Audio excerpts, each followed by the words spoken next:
Hi there, welcome to another jewelry making video. This is Sandy. Welcome to my YouTube channel and my blog. Today I'm going to show you how to make this sparkly tapered bracelet using spacer bars. So here you can see I have my bracelet all laid out on a bead design board, and if you want a complete list of the tools and materials I used to make this bracelet, just check out the link in the description box below. There's a link to a blog post, or you can find it at the link up here. But what I'm using are these three different rhinestone spacer bars. Now these ones are 3-hole spacer bars, and they're 20 millimeters long. And these are also 3-hole spacer bars, but they're only 18 millimeters long. And then we're going to taper down to 2-hole spacer bars, and these ones are 12 millimeters long. And that's how we'll get our taper. The beads in between them are all Swarovski crystal bicone beads, and I have a video explaining just what a bicone bead is. I have in the center 6 millimeters, 3 rows of those with a 4 millimeter on each end, and I chose to make all of my 4 millimeters the same color, fuchsia. And then for my outer rows I have 3 6 millimeters with a 4 millimeter on each end. But let me get started and you'll see how this pattern goes.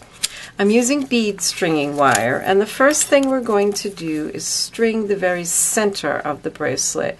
So you just need to cut a 5 or 6 inch piece. And what you're going to do is slide a crimp onto a piece of bead stringing wire and use your favorite crimping tools to flatten it. I'm going to use the one-step crimper. And then use wire cutters to just trim off that excess wire, and then cover up that crimp with a crimp cover, just so it all looks nice and neat. So what I'm going to do is take the smaller of my 3-hole spacer bars and put this right through the center hole. Then I'm going to string on a 4 millimeter crystal, 3 6 millimeter crystals, and a 4 millimeter crystal. So there's all 5 of those beads strung on, and now I'm going to go through the center hole of my larger spacer bar, and then it'll be a 4 millimeter, 6 millimeter, and another 4 millimeter. And of course, you know that you can always use any beads that suit you. This is the fun part of the project for me, is going through the bead stash and seeing what there is. I had these 6 millimeter crystals in a mixture from Fire Mountain Gems. There will be a link to that in the blog post, called Heat. And just something about the combination of these colors I really love. So that is the center section of your bracelet. And now you're going to slide your wire back through the hole, the center hole of your other larger spacer bar. And then once again, like we started, it'll be a 4 millimeter, 3 6 millimeters, and a 4 millimeter. And now that that's done, we're nearly done with the center section of the bracelet. So you go back through the center hole of your smaller 3-hole spacer, and now we're going to finish just the way we started by adding a crimp, flattening it close to that spacer, and then cover it with a crimp cover and trim off the excess wire. So there's that center section all done. And then you're going to take another piece, maybe a 10-inch piece of bead stringing wire, put a bead clamp on one end, and string on one of your 4 millimeter beads, and then one side of your 2-hole spacer, and 3 more 4 millimeter beads. Next, you're going to string through the bottom hole of one of your rhinestone 3-hole spacers, and then you'll repeat the pattern that's in the center: a 4 millimeter, 3 6 millimeter, and a 4 millimeter.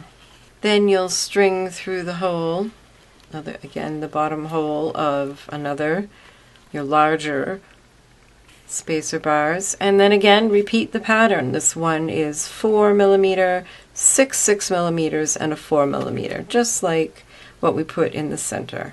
And then you can probably guess the rest of the pattern from there. We're just going to reverse what we did. So back through the larger 3-hole spacer, these 5 beads, the next 3-hole spacer, these 3 beads, the 2-hole spacer, and a single bead. Just reversing what we started out with. And so there's those 2 rows of stringing all done. And now you're just going to cut another piece of bead stringing wire and do the exact same thing on the other side, just going through the remaining holes of the spacer bars.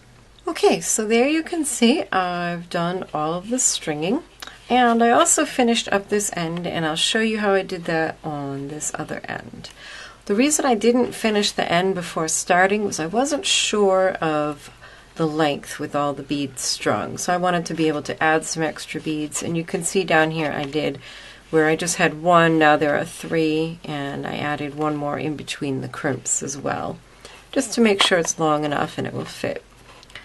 So now we're left with the ends, and you're just going to slide a crimp over both wires. Pull up the wires so that they're both just snug. As I always say, don't pull them too tight. You want your bracelet to be able to drape and hang. So a little bit of extra space is okay. Go ahead and flatten that crimp.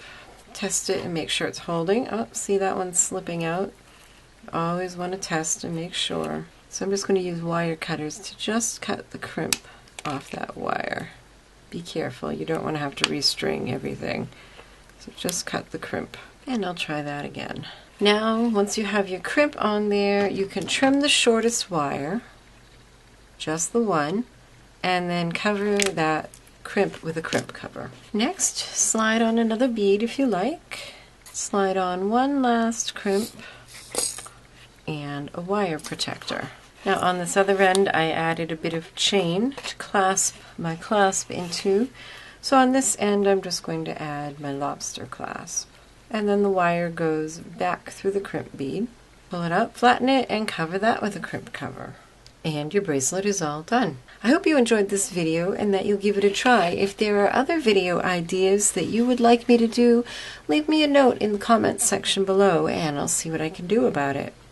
But using spacer bars like this is a fun way to add some shape and interest to a piece of jewelry. You could also do something like this with a necklace. So thanks so much for watching Keepsake Crafts videos. Up on the screen are a couple more you might enjoy. If you like this video, please be sure to give it a thumbs up and share it with your friends. You can follow me on Facebook, Pinterest, Instagram, and on my blog. Happy creating. Bye-bye.